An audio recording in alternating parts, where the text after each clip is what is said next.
Penalty New Heaven and Yago. Uwani be an archer.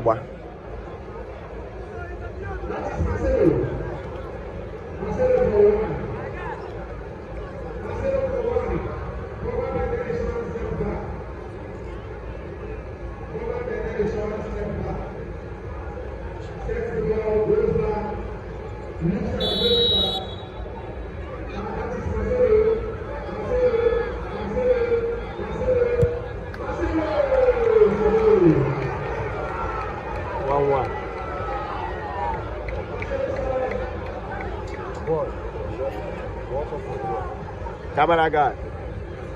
Camera.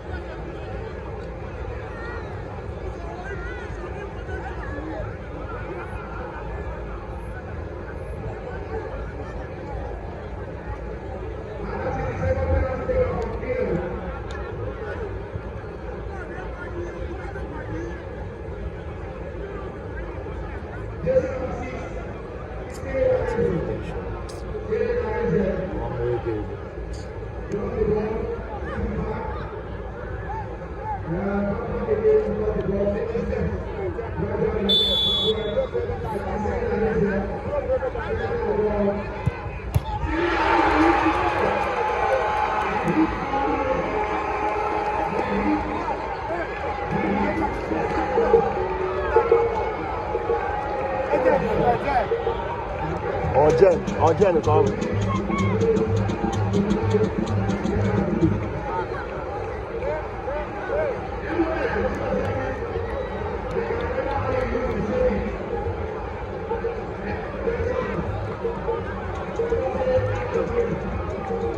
Boolu Ogbe penalty cannot 0-0 ka agba na agba penalty. No have a miss of Fuketa.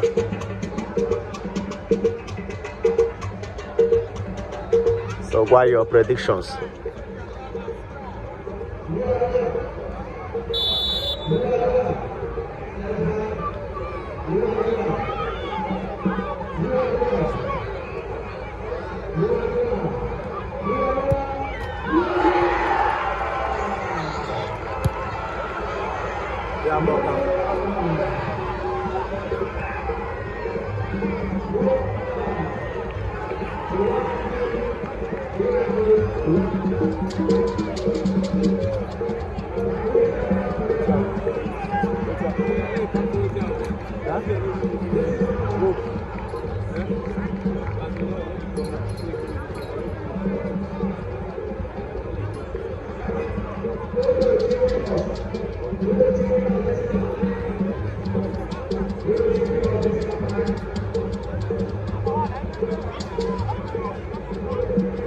One and you go 2, no having your 1, that's 2-1, and how about go 2-2, so no having our boss, huh?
Punch it out.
Inọchugom.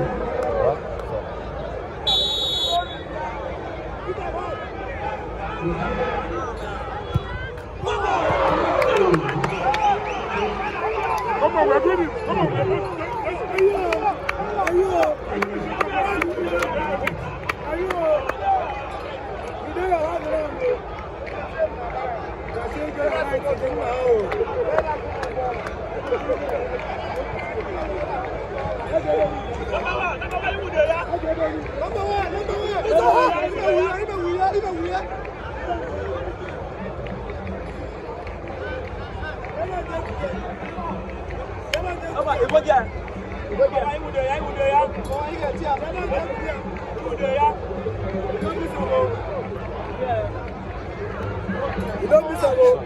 Attention, man.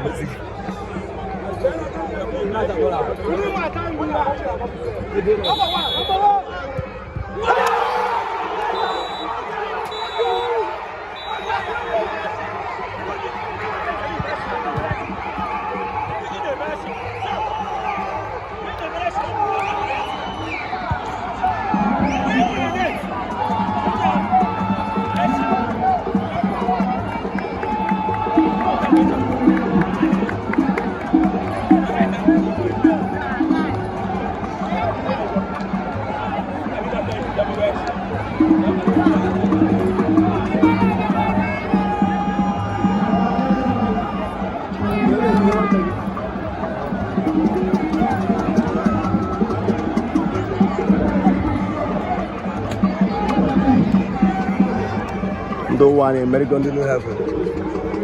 And then on the New Heaven, American Uwani, not so the New Heaven, American Uwani. About Ogbe.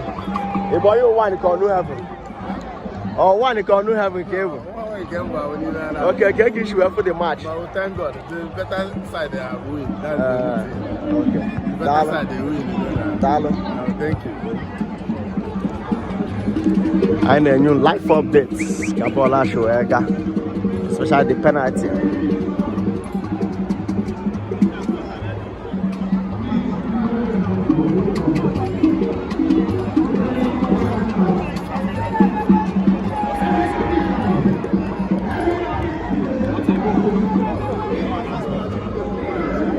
Oh, penalty shootout.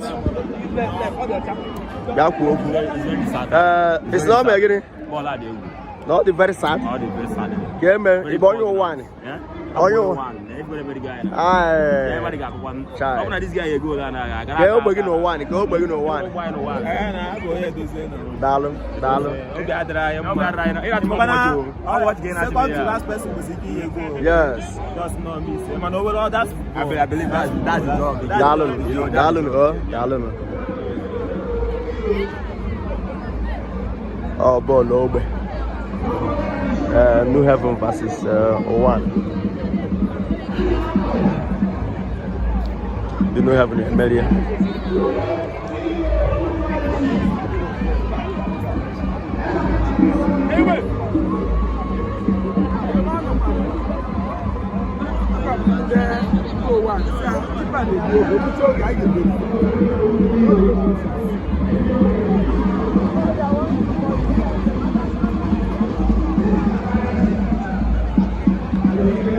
What if they share and the Marmari and Enugu? Oh, Boolu, Ogbe. That's Nnamdi Azikiwe stadium. The New Heaven, Melidendo One.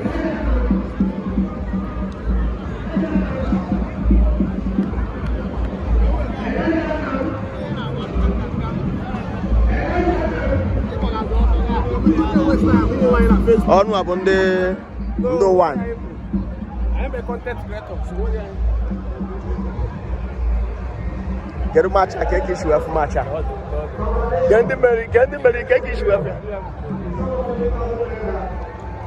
about some work as I want for family aware of the Mount Waka.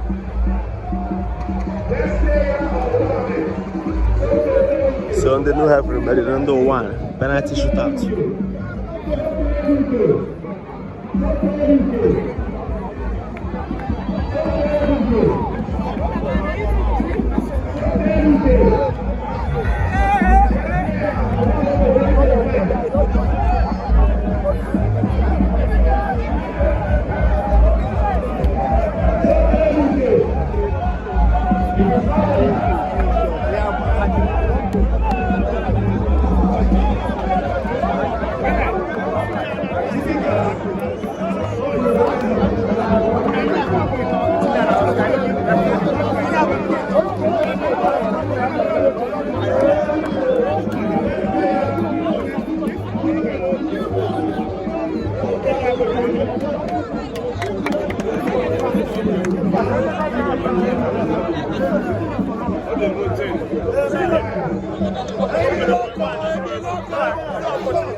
We got for Amobi Ezako.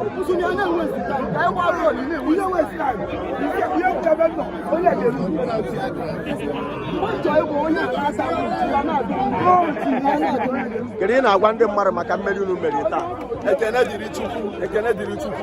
The New Heaven Ataga Fukopa. Every year, I had a final. I make a net Naibu Kopa. So, young now we bound with it. Boolu Ogbe EAGI Unite in the Enugu. Oga go far. I know can name organize. Emeka Okpara Mr. Football go fake. Ndini the governor, commissioner for sports, sponsors Nine. I know can hand. I know can do one. I made Hadibe Nandi Kama. I can again.